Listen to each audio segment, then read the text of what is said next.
السلام علیکم ورحمۃ اللہ وبرکاتہ۔ محترم ذمہ داران جماعت اسلامی ہند حلقہ مہاراشٹر اور شہر اورنگ آباد،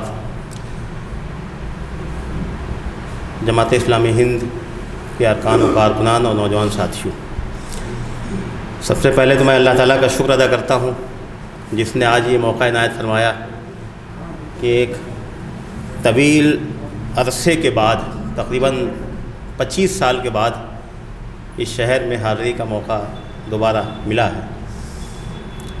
واقعہ یہ ہے کہ اورنگ آباد شہر یا اورنگ آباد کا نام دل و دماغ میں سمایا ہوا رہتا ہے۔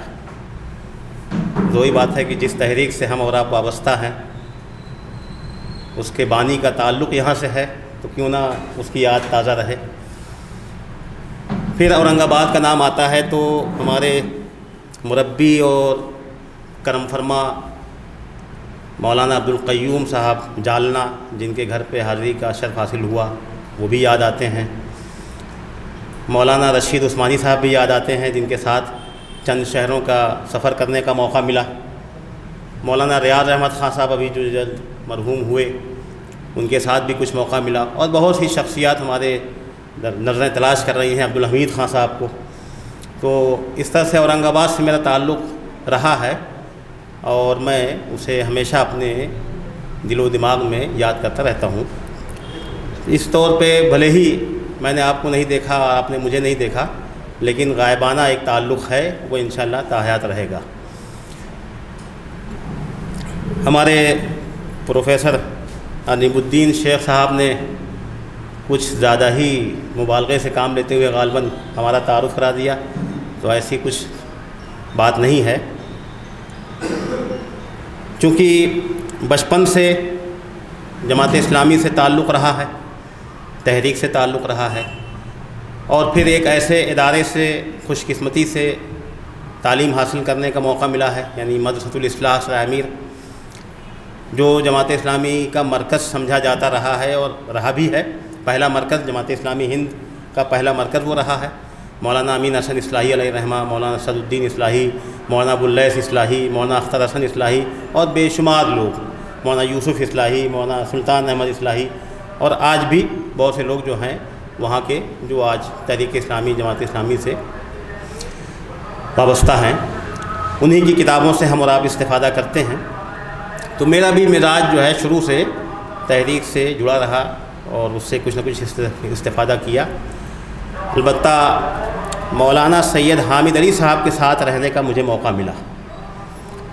تقریباً 2 سال میں ان کی معیت میں رہا اور مختلف نوعیت کے پروگراموں میں ان کے ساتھ رہا، تو ان کے ساتھ رہنے سے مجھے استفادے کا موقع ملا، اور ایک مزاج میرا بنا کہ غیر مسلموں میں کام کیا جائے، غیر مسلموں میں۔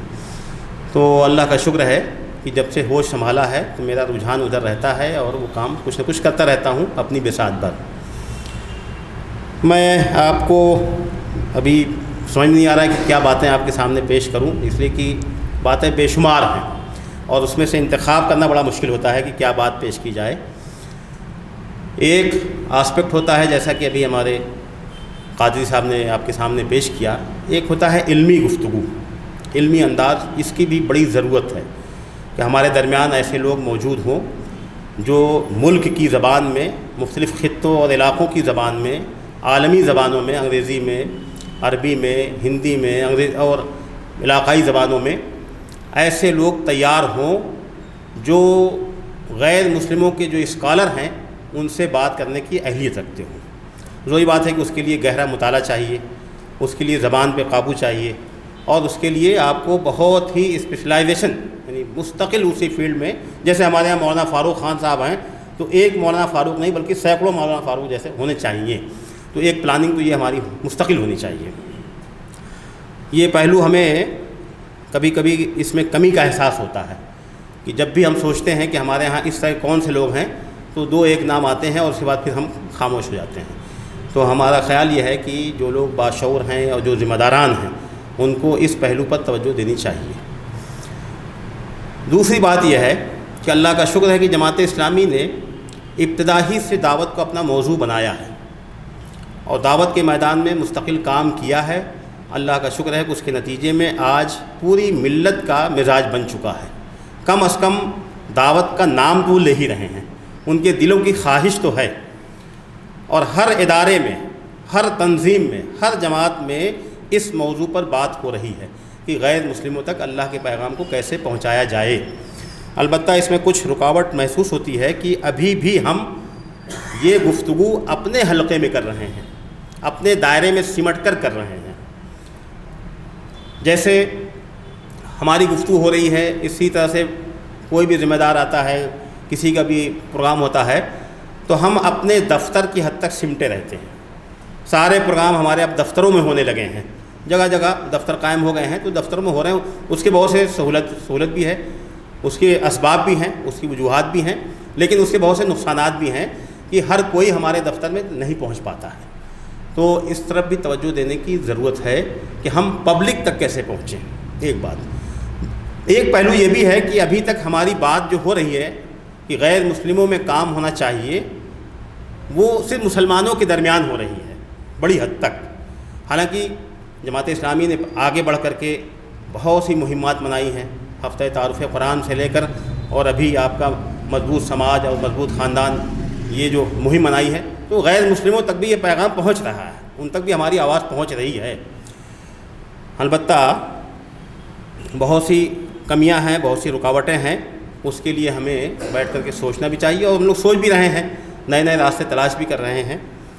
میں آپ کے سامنے جو بات عرض کرنا چاہتا ہوں بنیادی طور پر، وہ یہ کہ آج ملت کے نوجوانوں میں کہیں نہ کہیں کسی نہ کسی پہلو سے مایوسی کا پہلو جو ہے جھلکتا ہوا نظر آ رہا ہے۔ اب اس کے اسباب ہیں، اور خاص طور سے معاشی لحاظ سے ہمارے نوجوان کمزور ہو رہے ہیں یا کمزور دکھ رہے ہیں۔ ان کو سروس نہیں مل رہی ہے، ان کو نوکریاں نہیں مل رہی ہیں، ان کے کاروبار بہت بڑے پیمانے پر نہیں ہیں، اور بہت سے اسباب ہو سکتے ہیں۔ تو معاشی لحاظ سے کمزوری کی وجہ سے بھی وہ ایک سبب ہو سکتا ہے۔ تعلیمی میدان میں چونکہ ایک عرصے سے بہت پیچھے رہے ہیں، حالانکہ اب آگے بڑھ رہے ہیں اور گراف بڑھ رہا ہے، بلند ہو رہا ہے، اللہ کا شکر ہے، لیکن ایک سبب وہ بھی ہو سکتا ہے کہ تعلیمی میدان میں بہت پیچھے ہیں، اس وجہ سے کچھ۔ تو ہم اپنی ملت کے لوگوں کو یہ بات پہنچانا چاہتے ہیں یا یہ پیغام دینا چاہتے ہیں کہ مایوس ہونے کی کوئی وجہ نہیں ہے، مایوس ہونے کی کوئی وجہ نہیں ہے۔ اگر ہم اپنی بنیادوں پر قائم رہیں کہ ہماری بنیاد کیا ہے اور اس کی قدر و قیمت کو سمجھیں، تو پھر مایوسی کی کوئی وجہ نظر نہیں آتی ہے۔ میں بار بار یہ بات کرتا ہوں اپنے تمام ساتھیوں کے سامنے اور ہر موقع پر کہ رسول اللہ صلی اللہ علیہ وسلم کی اس بات کو اپنے پیش نظر ہم رکھیں۔ آپ نے فرمایا ترکت فیکم امرین لن تضلوا ما تمسکتم بہما کتاب اللہ و سنتی۔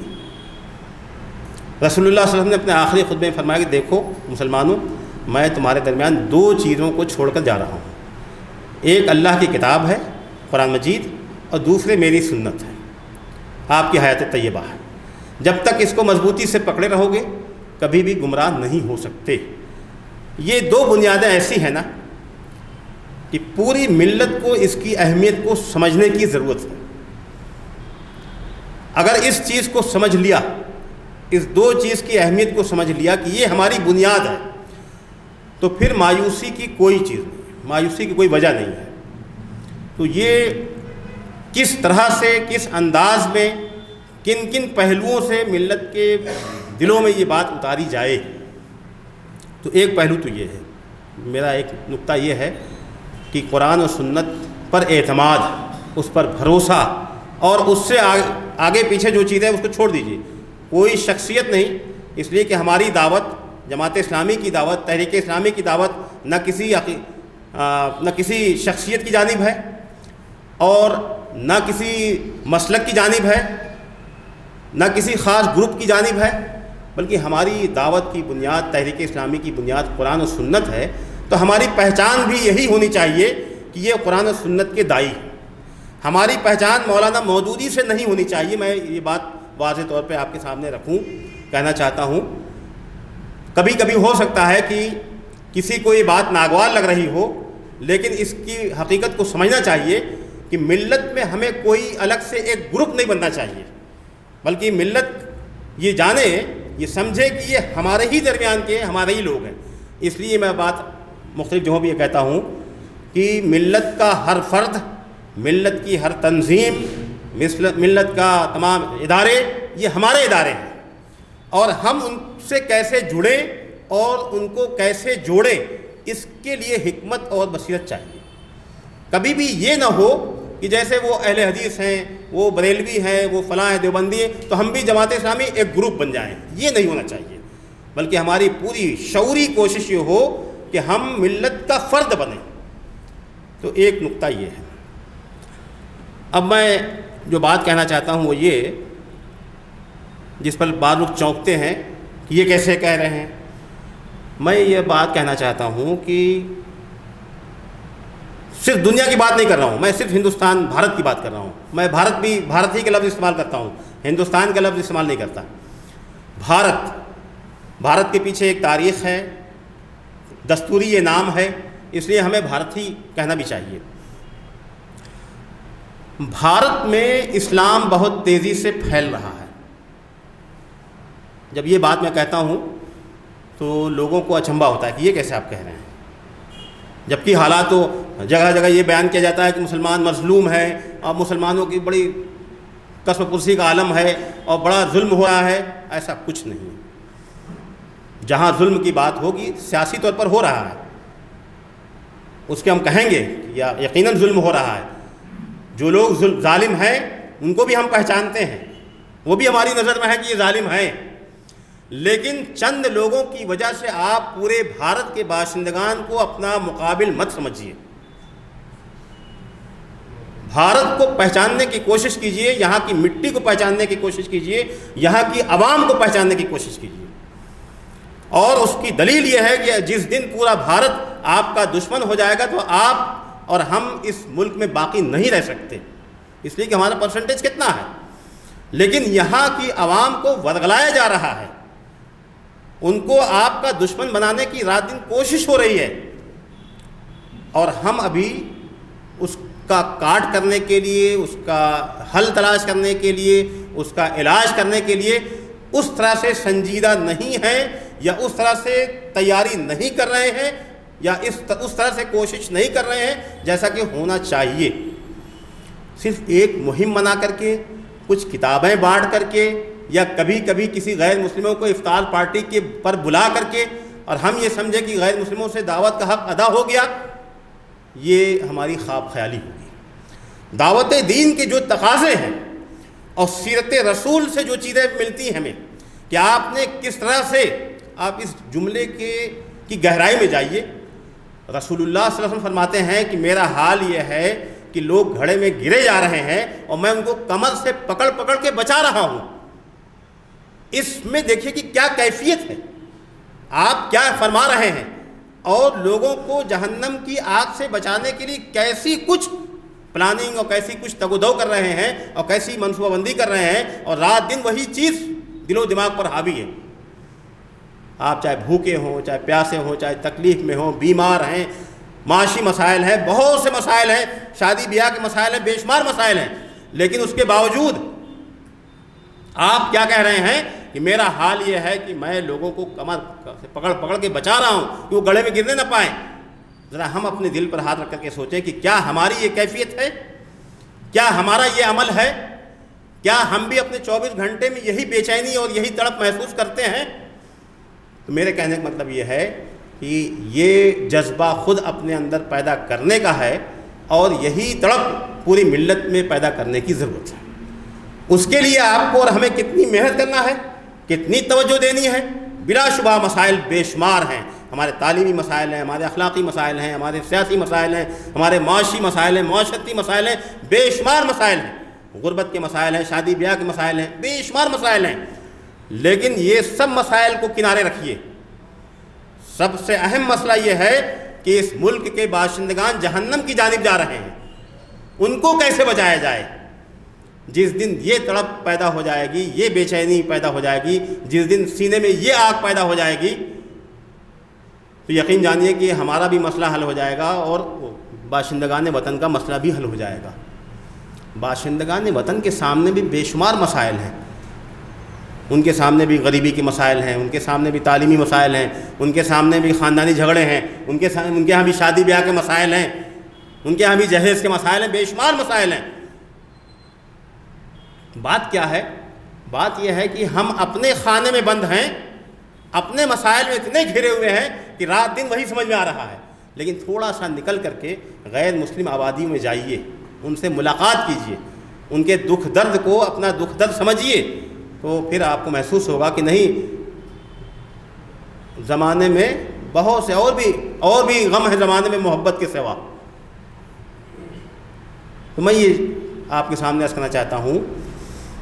اب دیکھیے، 2-3 میں اپنے دعوتی تجربات، جو میں بات کہہ رہا ہوں اس کے پیچھے تجربہ ہے، میں صرف کتابی بات نہیں عرض کر رہا ہوں۔ دیکھیے یہاں کا غیر مسلم، ابھی آپ تجربہ کر لیجئے، آپ تجربہ کر کے دیکھیے، اپنے 24 گھنٹے میں آدھا گھنٹہ نکالیے، 24 گھنٹے میں سے آدھا گھنٹہ نکالیے، اور یہ طے کر لیجئے کہ ہمیں روزانہ کسی نہ کسی ہاسپٹل میں جا کر کے غیر مسلموں کی عیادت کرنی ہے۔ صرف ایک پروگرام طے کر لیجئے، آپ کو کچھ کرنا نہیں ہے، نہ کتاب دیجئے اور نہ تقریر کرنے کی ضرورت ہے، آپ صرف یہ طے کر لیجئے کہ ہمیں کسی نہ کسی ہاسپٹل میں جا کر کے غیر مسلموں کی عیادت کرنی ہے، اور پھر 1 مہینہ یہ عمل کیجئے، دیکھیے آپ کو کتنے تجربات ہوتے ہیں۔ کتنے لوگ ہوتے ہیں غیر مسلموں میں جو آپ کو برا بھلا کہیں گے، کتنے لوگ ہوتے ہیں جو آپ کو گالی دیں گے؟ میں سمجھتا ہوں کہ ایک بھی نہیں ملے گا، شاذ و نادر ایسا واقعہ ہو سکتا ہے، لیکن ایک بھی نہیں، اب تک تو مجھے نہیں ملا۔ آپ کسی کے دکھ درد میں جائیں اور اس سے صرف اس کی خیریت پوچھیں، اور اگر اس میں کوئی ایسا کیس آتا ہے جو اپنی ضرورت بیان کرتا ہے، تو آپ جس حد تک اس کو حل کر سکتے ہوں، ان کی مدد کر سکتے ہوں، اتنا آپ کیجیے۔ دیکھیے کیسے نہیں۔ اب ایک واقعہ بتاتا ہوں۔ ایک بار میں اناؤ سے لکھنؤ آ رہا تھا، گرمی کا زمانہ تھا، جون جولائی کا، میں اس وقت ناظم علاقہ تھا۔ بس میں جیسے ہی داخل ہوا تو بس کھچا کھچ بھری ہوئی تھی، داڑھی ٹوپی شیروانی دیکھ کر کے ایک نوجوان نے مجھے جگہ دی، مسلم نوجوان تھا، اس نے جگہ دی۔ میں نے بہت منع کیا کہ نہیں آپ بیٹھے رہیے، لیکن وہ اٹھ گیا احترام میں۔ علماء کا احترام ہوتا ہے، داڑھی ٹوپی کا احترام ہوتا ہے، اللہ کا شکر ہے کہ اس اہمیت کو باقی رکھنا چاہیے۔ بہرحال اس نے جگہ دی۔ بس تھوڑی دور چلی ہوگی، 2 بوڑھے آدمی، ان کے ساتھ 2-3 عورتیں، اور اس میں سے ایک نوجوان لڑکی جو گود میں بچہ لیے ہوئے۔ جب دیکھا کہ وہ داخل ہوئے تو میں اپنی جگہ سے کھڑا ہو کر کے، سب کو تو جگہ دے نہیں سکتا تھا، تو وہ لڑکی جو جس کی گود میں بچہ تھا، میں نے اس سے کہا کہ بیٹھ جاؤ۔ وہ پہلے منع کر رہے تھے، نہیں مولانا صاحب آپ بیٹھیے بیٹھیے، لیکن میں نے کہا نہیں آپ بیٹھ جاؤ۔ اتنا سا عمل تھا، صرف اتنا سا عمل، بیٹھا دیا، میں کھڑا ہو گیا۔ تھوڑی دور چلنے کے بعد بس میں پھر جگہ خالی ہو گئی۔ میں نہ بیٹھ کر کے اس میں جو بوڑھی عورتیں تھیں پہلے ان کو بیٹھایا کہ دادی آپ بیٹھ جاؤ۔ پھر میں نے جو 2 بزرگ تھے ان سے پوچھا کہ کہاں جا رہے ہیں؟ لکھنؤ جا رہے ہیں، کیا گھومنے جا رہے ہیں، کیا کام ہے؟ کہ نہیں ایک بچی کی شادی ہے، ایک لڑکی کی شادی ہے، تو کچھ سامان خریدنے جا رہے ہیں۔ تو میں نے کہا کہاں سے سامان خریدیں گے؟ پوچھیں گے اور نہیں تو امین آباد جائیں گے۔ میں نے کہا کہ ایسا کہ آپ میرے ساتھ چلیے، میں امین آباد ہی جا رہا ہوں، میرا وہاں دفتر ہے، آپ چلیے۔ اچھا گرمی کا زمانہ، میں نے آٹو کیا، ان سب کو بٹھایا اور ان سے کہا کہ آپ چلیے میں راستہ بتا دوں گا آپ کو۔ پہلے میں اپنے دفتر لایا، دفتر لا کر کے ان کو پہلے ٹھنڈا پانی پلایا کہ نہیں آپ پانی پیو، ان سے کچھ ایسی بات کی تھوڑا سا قربت ہو جائے، اور اس کے بعد پھر ان کو ہم نے راستہ سمجھا کر کے بھیج دیا کہ آپ چلے جاؤ، یہاں یحییٰ گنج ہے، اور وہاں شادی بیاہ کا جتنی بھی ضرورت ہے، برتن سرتن جو بھی خریدنا ہے وہ وہاں مل جائے گا۔ یہاں پہ بات ختم ہو گئی۔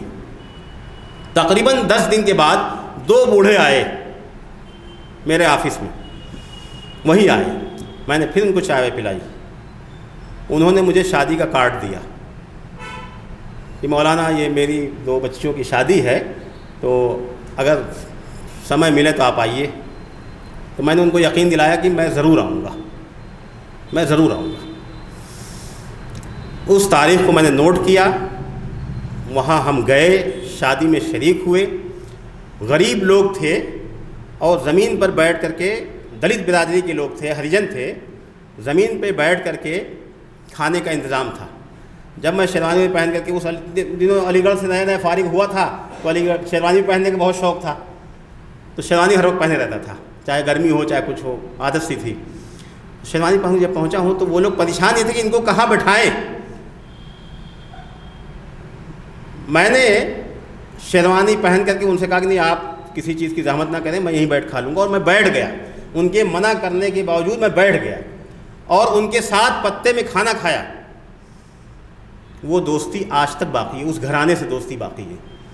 میں ان کے لیے ساڑی لے کر کے، کچھ مٹھائی اٹھا کے لے کر کے گیا تھا۔ تو آپ ان کے اس میں شریک تو ہوں، آپ کچھ قربانی تو دیں۔ ایک واقعہ بتاؤں، ایک خاتون تھیں جماعت اسلامی کے، ہمارے بزرگ محترم رحمت الہی صاحب وہاں کے امیر مقامی تھے، ایک زمانے سے وہ بیوہ تھیں، ان کو وہ راشن پہنچایا کرتے تھے مہینے کا۔ جب میں پہنچا ہوں تو وہ انہوں نے مجھ سے کہا کہ بھائی میں بوڑھا ہوں، کمزور ہوں، مجھے جانے میں زحمت ہوتی ہے، تو 2-3 بار آپ میرے ساتھ چلیے، وہ راستہ دیکھ لیجئے اور پھر یہ ذمہ داری آپ لے لیجئے۔ میں نے کہا ٹھیک ہے، میں کوشش کرتا ہوں۔ بڑا مشکل کام ہوتا ہے، ایک بار کوئی کام کرنا وہ آسان ہے، لیکن کوئی چھوٹا سا کام بھی اگر مستقل کرنا ہو نا تو بہت مشکل کام ہوتا ہے۔ ابھی ناظم شہر اگر آپ کو ایک کام، کبھی ایک بڑا کام بتا دیں کہ آپ کو یہ کرنا ہے تو آپ کر لیں گے، لیکن ایک معمولی سا کام بتا دیں کہ یہ مستقل کرنا ہے تو وہ آپ کے لیے بہت مشکل ہو جائے گا۔ تو کوئی کام مستقل کرنا، اسی لیے حدیث میں اس کی فضیلت بیان کی گئی ہے کہ قابل مبارکباد ہیں وہ لوگ جو معمولی سا کام بھی کرتے ہیں لیکن مستقل مزاجی کے ساتھ کرتے ہیں اور اسی کا رزلٹ بھی نکلتا ہے۔ تو آپ کو کوئی کام کرنا ہو تو مستقل مزاجی کے ساتھ کیجیے۔ ہمارے امیر مقامی وہ نہ جانے کتنے سال سے وہ کام کر رہے تھے، میری ڈیوٹی لگا دی گئی، میں کوشش کرتا رہا، بوجھ محسوس کرتا رہا، تکلیف ہوتی رہی۔ جب وہ تاریخ آتی کہ مجھے راشن پہنچانا ہے تو مجھے ایک عجیب سی کیفیت ہوتی تھی، جیسے بڑا بوجھ ہے، بڑی ذمہ داری ہے، پہنچاتا رہا۔ اسی پہنچانے میں وہی جو بیوہ مسلم خاتون تھیں، ان کے بغل میں ایک غیر مسلم خاتون کا پتہ چلا کہ ایک غیر مسلم خاندان ہے جو بہت غریب ہے اور ان کے ہاں کوئی ایسا نہیں ہے جو کما کر کے ان کی دیکھ بھال کر سکتا ہو۔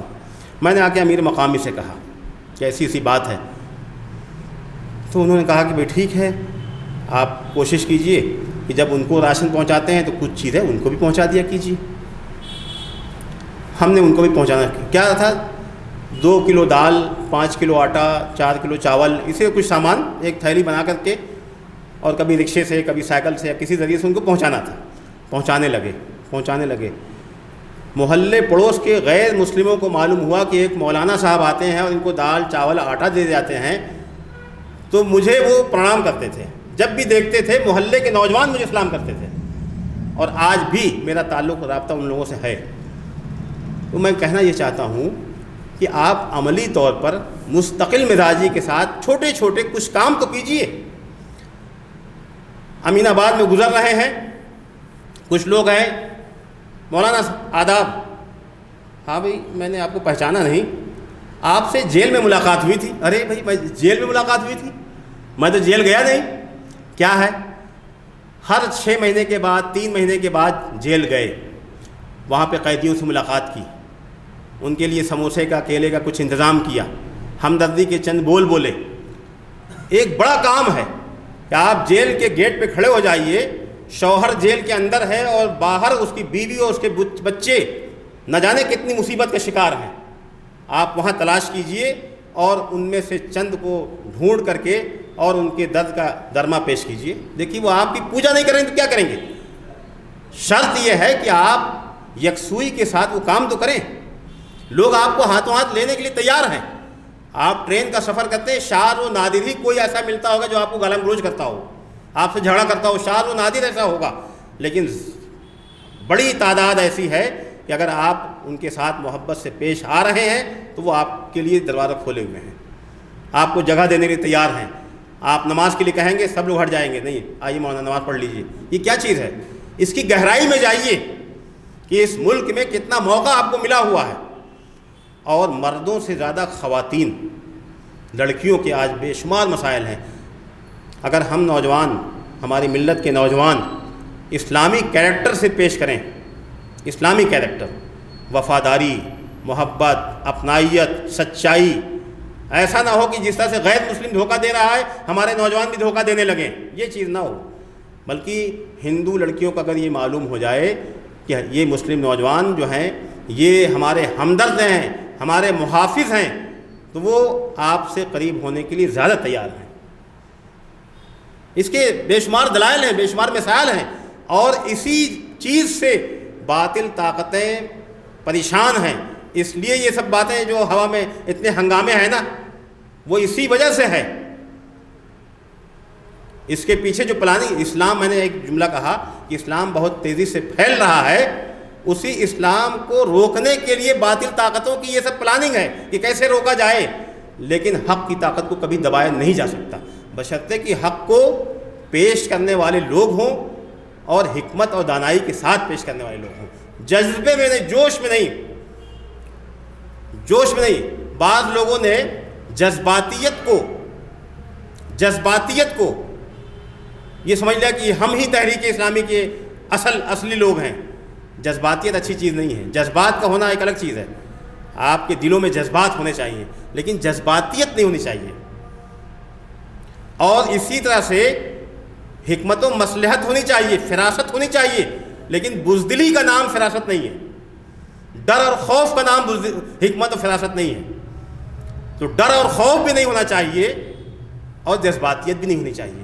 اعتدال کے ساتھ، پورے ہوش و حواس کے ساتھ، پوری مومنانہ فراست کے ساتھ ہم اللہ کے دین کو ان کی زبان میں، ان کے انداز میں کس طرح سے ہم پیش کریں کہ سامنے والے کو سمجھ میں آ جائے. ایک غیر مسلم عورت ہمارے اسٹال پہ آتی ہے اور ایسے کتابیں دیکھ رہی ہے، بہت سی کتابیں رکھی ہوئی ہیں. اس کی نظر قرآن پہ پڑتی ہے. ارے مولانا قرآن بھی ہے کیا یہاں پر؟ جی قرآن ہے. اس کا شوہر آگے نکل گیا تھا. ارے بھائی سنو یہاں آؤ، اور اس کو سینے سے لے کے لگاتی ہے. اور یہ زیادہ دنوں کی بات نہیں ہے، ابھی 10 سال کے اندر کی بات ہے. سینے سے لگاتی ہے اور اس کے بعد اس کی آنکھوں سے آنسو جاری ہو جاتے ہیں. وہ کہتی ہے مولانا بہت دنوں سے ہم ڈھونڈ رہے تھے، بہت دنوں سے تلاش میں تھے، آج مجھے مل گیا. تو یہ ذمہ داری ہماری اور آپ کی ہے کہ ہم ایک ایک گھر پہ دستک دیں. میں بہت بے باکی کے ساتھ پوچھنا چاہتا ہوں کہ اورنگ آباد میں اتنے سارے ارکان کارکنان ہیں، جماعت اسلامی کی بنیاد کو 75 سال ہو گئے. کیا آپ یقین کے ساتھ یہ کہہ سکتے ہیں کہ غیر مسلموں کے ایک ایک دروازے پر آپ پہنچ گئے؟ کیا ایک ایک فرد تک آپ نے اسلام کو، پیغام کو پہنچا دیا؟ کسی مہم کے تحت آپ نے کھڑے ہو کر فولڈر بانٹ دیا، بینر لگا دیا، پوسٹر لگا دیا؟ یہ تو ایک مہم کا کام ہے، ایک اویئرنیس کا کام ہے، جذبات کو ایک طرح سے مہمیز دینے کا کام ہے. لیکن مستقل مزاجی کے ساتھ ہم نے کتنے لوگوں سے ملاقات کی، کتنے غیر مسلموں سے دوستی کی، کتنے غیر مسلموں کے مسائل حل کیے؟ کیا اس سماج میں غیر مسلم غریب نہیں ہیں؟ کیا ان کے تعلیمی مسائل نہیں ہیں؟ کیا تمام بچے سب کو داخلہ مل گیا؟ جس طرح سے ہم مسلم بچوں کے لیے فیس کا انتظام کرتے ہیں، ان کے دوا علاج کا کام کرتے ہیں، ان کے لیے کپڑے اور کمبل اور راشن کا انتظام کرتے ہیں، کیا غیر مسلم اس کے مستحق نہیں ہیں؟ تو ان کاموں کی جانب توجہ دینے کی ضرورت ہے. صرف زبان سے یہ کہنا کہ سارے مسائل کا حل قرآن مجید میں ہے، یہ تو بہت آسان ہے، بہت آسان ہے. ہم میں سے ہر شخص کو یہ بات کہنی چاہیے، اس پر یقین ہونا چاہیے، اور یقیناً ہے، یہ بات ہے، اپنی جگہ سچائی ہے یہ کہ سارے مسائل کا حل قرآن مجید میں ہے. لیکن لوگوں کو اس کی تصویر نظر آنی چاہیے نا کہ ہاں یہ ہمارے جا رہے ہیں جو معالج ہیں، یہ ہے جو قرآن کی روشنی میں ہمارے مسائل کا حل کرنے والے ہیں. میں یہ عرض کرنا چاہتا ہوں کہ آپ کے اس دفتر کو اورنگ آباد میں پورے مہاراشٹرا کے غیر مسلموں کو معلوم ہو کہ اگر میرا کوئی مسئلہ ہے اور میں اس دفتر میں پہنچ گیا تو یہاں وہ مسئلہ حل ہو جائے گا. یہ یقین ہونا چاہیے، یہ تصویر ہماری بننی چاہیے. جب تک یہ تصویر ہماری نہیں بنے گی اور یہ معلوم ہوگا کہ نہیں یہ تو جماعت اسلامی والوں کا دفتر ہے، یہاں صرف درس قرآن ہوتا ہے اور یہاں اس قسم کے لوگ آتے ہیں، تب تک ہماری سچی تصویر لوگوں کے سامنے نہیں آئے گی. اس لیے اس کو عوامی بنائیے اور ایسا فرد پیدا کرنے کی ضرورت ہے اور ایسا مقام بنانے کی ضرورت ہے کہ سماج کا ہر فرد وہ اس ادارے کو، اس جگہ کو، اس مقام کو اپنا مقام سمجھے۔ اہل حدیث ہو، بریلوی ہو، دیوبندی ہو، ندوی ہو، اصلاحی ہو، فلاحی ہو، ہر ایک اس سے جڑے اور یہ سمجھے کہ یہ ہمارا اپنا مقام ہے، ہماری اپنی جگہ ہے اور یہاں سے ہمارے مسائل حل ہوں گے، یہاں سے ہماری رہنمائی ہوگی۔ تو ایسا نہیں ہے کہ صرف یہاں لینے والوں کی بھیڑ لگے گی، بلکہ ایسے لوگ بھی ہوں گے جو دینے والے بھی ہوں گے۔ تو دونوں طرح کے لوگوں کو آنا چاہیے۔ شرط یہ ہے کہ ہماری سوچ میں تھوڑی سی تبدیلی آئے۔ زبان سے صرف کہنے سے بات نہیں بنے گی کہ بھارت کے تمام مسائل کا حل قرآن مجید میں ہے، اس کو عمل سے پیش کرنے کی ضرورت ہے، ایک بات۔ دوسری بات یہ کہ دعوت دین کے سلسلے میں مسلمانوں کے درمیان اگر آپ کو اپنا مقام بنانا ہے اور اپنی پہچان بنانی ہے اور اپنے آپ کو مقبولیت کے درجے میں لانا ہے تو آپ کو اسی رنگ و روپ، اسی شکل و صورت میں آنا پڑے گا جو ملت کے ذہن میں داعی دین کا ایک تصویر ہے، ایک مزاج، ایک ذہن بنا ہوا ہے کہ عالم، دین کی بات کرنے والا عالم جو ہوگا وہ اس شکل کا ہوگا۔ وہ تو بعد میں سمجھے گا۔ میں اکثر ڈاکٹر عبدالحق انصاری صاحب سے اور ڈاکٹر فضل الرحمان فریدی صاحب سے یہ بات کہا کرتا تھا کہ ڈاکٹر صاحب کیا بات ہے کہ آپ جیسے اسکالر، آپ جیسے مفکر، دانشور ہندوستان کے کسی گاؤں میں جا کر کے کسی مسجد میں نماز پڑھانا چاہیں تو میں یقین کے ساتھ کہتا ہوں کہ آپ کو موقع نہیں ملے گا، آپ کو نہیں پڑھانے دیا جائے گا۔ کیوں ڈاکٹر صاحب؟ آپ فرما تائید کر رہے ہیں۔ ڈاکٹر صاحب اس رنگ روپ میں ان کی صلاحیتیں اپنی جگہ، لیکن اس شکل صورت میں ہندوستان کے کسی گاؤں میں مسجد میں جا کر کے نماز پڑھانا چاہیں، نماز نہیں پڑھیں گے، لوگ پیچھے کر دیں گے۔ لیکن ایک عام آدمی جس کو کچھ نہیں معلوم ہے، انگوٹھا چھاپ ہے، کوئی علم نہیں ہے، لیکن اس کا لباس کرتا پائجامہ ہے، داڑھی ہے، ٹوپی ہے، لوگ کہیں گے حافظ جی آئیے نماز پڑھائیے۔ یہ ہے یا نہیں یہ سچائی؟ اس سچائی کو ہم قبول کرنے کے لیے تیار کیوں نہیں ہیں؟ آپ کا علم اور آپ کی صلاحیت اور آپ کی دانشوری بعد میں ناپی جائے گی، پہلے آپ عوام میں قابل قبول تو بنیے۔ آپ اپنا دفتر میں اجتماع کر سکتے ہیں لیکن کسی مسجد میں جا کر کے آپ جمعہ کا خطبہ نہیں دے سکتے۔ کیوں نہیں دے سکتے؟ کیا رکاوٹ ہے؟ اس لیے یہ رکاوٹ ہے کہ آپ کا لباس رکاوٹ ہے، آپ کی داڑھی چھوٹی سی ہے، اس لیے رکاوٹ ہے۔ جہاں ہم یہ پلاننگ کرتے ہیں کہ ہم اپنی دعوت کو کیسے مؤثر بنائیں تو آپ ان پہلوؤں پر کیوں نہیں غور کرتے کہ یہ پہلو بھی ہے مؤثر ہونے کا؟ تو میرے کہنے کا مطلب یہ ہے کہ اس ملک میں خود امت مسلمہ کے درمیان اور غیر مسلموں کے درمیان بھی دعوت دین پیش کرنے کا بہت موقع ہے۔ اور آج 75 سال پہلے جو مخالفت تھی، 50 سال پہلے جو مخالفت تھی، اللہ کا شکر یہ ہے کہ اب آہستہ آہستہ وہ مخالفت ختم ہو گئی ہے۔ آپ کی تنظیم اب قاسمی بھی ہیں، دیوبندی بھی ہیں، ندوی بھی ہیں، طرح طرح کے لوگ ہیں، لوگ قبول کر رہے ہیں۔ ہم یہ سوچیں کہ آخر ہمارے اندر کیا کمی ہے کہ لوگ ہم کو دور کر رہے ہیں؟ کیا بات ہے آخر؟ ہم اپنے آپ کو تبدیل کرنے کے لیے کیوں نہیں تیار ہو رہے ہیں؟ لوگوں سے یہ توقع کیے ہوئے ہیں کہ آپ اپنا مذہب چھوڑ کر کے دوسرے مذہب کو قبول کر لیں، اس لیے کہ اس میں سچائی ہے، اور ہم اپنا لباس، اپنی شکل و صورت تبدیل کرنے کے لیے تیار نہیں ہیں۔ یہ کیسی عجیب سی بات ہے۔ اگر آپ کو دین پیش کرنا ہے، دین کا داعی بننا ہے اور اسلام کے پیغام کو پہنچانا ہے تو آپ اس پر بھی تو غور کیجئے کہ کیا کیا چیزیں ہیں جو رکاوٹ بن رہی ہیں۔ حالانکہ یہ بہت بنیادی بات ہے، معمولی بات ہے، ایسی چیزیں ہیں جس کو راتوں رات، میں اکثر سوچتا ہوں کہ مولانا مودودی علیہ الرحمہ کی جب پہلی تصویر دیکھتا ہوں، پینٹ شرٹ کی اور ٹائی کی تصویر دیکھتا ہوں، لیکن کچھ دنوں کے بعد پھر دیکھتا ہوں کہ وہ کرتے پائجامے اور داڑھی میں آ گئے۔ کیا حکمت تھی اس کے پیچھے؟ تو وہ حکمت ہم کیوں نہیں اختیار کرتے؟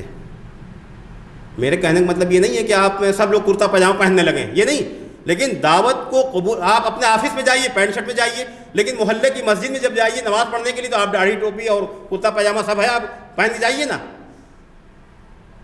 میرے کہنے کا مطلب یہ ہے کہ آپ اپنے آپ کو اس طور پہ پیش کریں، اس لائق بنائیں کہ مسجد کے ممبر پہ آپ کیسے کھڑے ہو جائیں، اور جس دن مسجد کے ممبر پہ آپ کھڑے ہونے کے لائق ہو جائیں گے اس دن دنیا آپ کی بات کو تسلیم کر لے گی، اور جو لوگ نقلی روپ میں ہیں ان کو ہٹا دیں گے لوگ، اس لیے کہ آپ کی بات ابھی سنی نہیں رہے لوگ۔ تو میں پھر اپنی بات یہ کہہ کر کے ختم کروں گا کہ ہندوستان میں اسلام بہت تیزی سے پھیل رہا ہے، بے شمار مواقع ہیں، اور اللہ کا شکر ہے کہ جماعت اسلامی جس کی دعوت کو لوگ اجنبی دعوت سمجھتے تھے، یہ کیا بات کہہ رہے ہیں، یہ کیا کام، پہلے اپنی اصلاح کر لو اس کے بعد غیر مسلموں کی بات کرنا ہے، یہ سب اپنے کان سے سنا اس دور میں۔ جماعت اسلامی نے کہا کہ لڑکیوں کے ادارے قائم کیے جائیں، ہمارے اسلامین کے علماء نے مخالفت کی، خورشید بھائی واقف ہیں۔ میرے بچپن میں کان میں آواز آئی کہ جامعۃ الفلاح میں یہ جو لڑکیوں کا ہاسٹل قائم کیا گیا ہے، یہ لڑکیوں کا ادارہ نہیں ہے، یہ بے حیائی کے اڈے ہیں۔ یہ کان میں الفاظ گونج رہے ہیں، اس کی گرمی محسوس ہو رہی ہے۔ اس لیے میری بہن وہاں پڑھتی تھی تو مجھے اس وقت غصہ آیا تھا کہ یہ کیا کہہ رہے ہیں، لیکن آج وہی مولانا لڑکیوں کے ادارہ قائم کر رہے ہیں۔ تو تبدیلی آئی ہے، لیکن ہمیں خوش فہمی سے زیادہ احتساب کی ضرورت ہے۔ ہم کھڑے ہو کر کے یہ سوچیں کہ ہمارے اندر کیا کمی ہے۔ ہم ملاقاتیں کر رہے ہیں، اجتماع کر رہے ہیں، وہی 25 لوگ 50 لوگ آئے بیٹھے جمع ہو گئے، ناظم علاقہ صاحب آئے ہوئے ہیں، سب لوگ جمع ہو جائے، وہی 50 لوگ آ گئے۔ ارے بھائی، کیا یہاں کی آبادی صرف 50 آدمی پر مشتمل ہے؟ بدل بدل کے نئے نئے لوگ آنے چاہیے نا، نئی نئی جگہوں پہ پروگرام ہونا چاہیے نا۔ ہم یہ جائزہ لیں کہ سال بھر میں ہم سے کتنے نئے لوگ ہم ان تک پہنچے اور کتنے نئے لوگ آئے ہمارے درمیان۔ لکھنؤ کے پس منظر میں دیکھ رہا ہوں، ڈاکٹر صاحب واقف ہیں کہ 40-45 آدمی ہیں جن کا نام میں گنا سکتا ہوں کہ یہی لوگ ہیں 25 سال سے، یہی لوگ آ رہے ہیں، یہی لوگ جا رہے ہیں، یہی پوسٹر لگا رہے ہیں، یہی ہینڈ بل بانٹ رہے ہیں، یہی سب کچھ کر رہے ہیں۔ اس کا نام جماعت اسلامی نہیں ہے، اس کا نام تحریک نہیں ہے۔ تحریک تو یہ ہے کہ اگر دریا بہتا رہے، دریا بہتا رہے، پانی صاف ہوتا رہے، جو لوگ اس کے لائق نہیں ہیں وہ باہر جائیں اور نئے لوگ آئیں، یہ ہے تحریک۔ بہرحال میں نے یہ کوشش کی ہے آپ کے سامنے یہ بات پیش کرنے کی کہ بہت مواقع ہیں، بے شمار مواقع ہیں، لیکن آپ اپنا معمول بنائیے کہ 24 گھنٹے میں 15 منٹ آدھا گھنٹہ کسی نہ کسی غیر مسلم کے لیے روز فارغ کیجئے، رابطہ بنائیے، ان سے تعلق قائم کیجئے، ان سے دوستی کیجئے، اس کو محسوس ہونے لگے کہ یہ فلاں صاحب جو ہیں، ماسٹر صاحب، یہ ہمارے درد کا علاج ہے۔ کوئی مصیبت ہو تو وہ آ کر کے آپ سے بتائے کہ ماسٹر صاحب یہ پریشانی ہے۔ آج ان کے گھروں میں لوگ شراب پی کر کے ہنگامہ کر رہے ہیں اور گھر کی لڑکیاں اور مائیں آپ سے اب کسی سے کہہ نہیں پا رہی ہیں کہ میں کس سے کہوں، اپنا درد کس سے بیان کروں۔ وہ بہت مجبور ہو کر کے تھانے میں جاتی ہیں اور وہاں کہتی ہیں کہ ہمارے پتی جو ہے شراب پی کر کے گھر میں اپدرو مچائے ہوئے ہیں۔ تو ان تھانے میں جانے سے پہلے وہ آپ کے پاس کیوں نہیں آتی ہیں؟ ہمیں اور آپ کو اپنے طور پہ تیار کرنا ہوگا، مسائل کو فیس کرنا ہوگا، اس کے لیے تکلیفیں اٹھانی پڑیں گی۔ بہت سی ابھی میں نے صبح کی گفتگو میں یہ بات کہی تھی کہ جیسے کوئی بھی آپ کہیں بھی گورنمنٹ میں جاب کرتے ہیں، پرائیویٹ جاب کرتے ہیں، کہیں بھی کسی بھی مصروفیت میں ہیں، ٹیچر ہیں، ملازم ہیں، کچھ بھی ہیں، آپ کو ڈیوٹی کرنی ہی کرنی ہے، آپ کو جانا ہی جانا ہے۔ لیکن اسی کے ساتھ ساتھ ایک بڑا سنگین مسئلہ یہ ہے کہ آپ کا بچہ سنگین طور پہ بیمار ہے، آپ چھٹی لیتے لیتے تھک گئے، لیکن آپ کو ڈیوٹی بھی کرنی ہے اور بچے کی فکر بھی کرنی ہے۔ آپ بے نیاز نہیں ہو سکتے، نہ بچے سے بے فکر ہو سکتے اور نہ اپنی ملازمت سے بے فکر ہو سکتے۔ ملازمت میں آپ ملازمت بھی کر رہے ہیں، لیکن دھیان لگا ہوا ہے کہ ہمارے بچے نے اس کو دوا ملی کہ نہیں ملی، بخار کم ہوا کہ نہیں ہوا، بیچ میں فون کر کے پوچھ رہے ہیں ارے بھائی اپنی اہلیہ سے کہ ارے بچے کو پانی پلا دیا، دوا دے دی، بخار کچھ کم ہوا کہ نہیں ہوا، ہر آدھے گھنٹے کے بعد دماغ لگا ہوا اسی میں۔ ٹھیک اسی طرح سے ہم اپنے مسائل میں چاہے جتنے بھی گھرے ہوئے ہوں، لیکن ہمارے دل و دماغ پہ سوار ہو کہ یہ باشندگان وطن جہنم میں جا رہے ہیں، شرک میں مبتلا ہیں، ان کو کیسے بچایا جائے۔ وآخر دعوانا الحمدللہ رب العالمین۔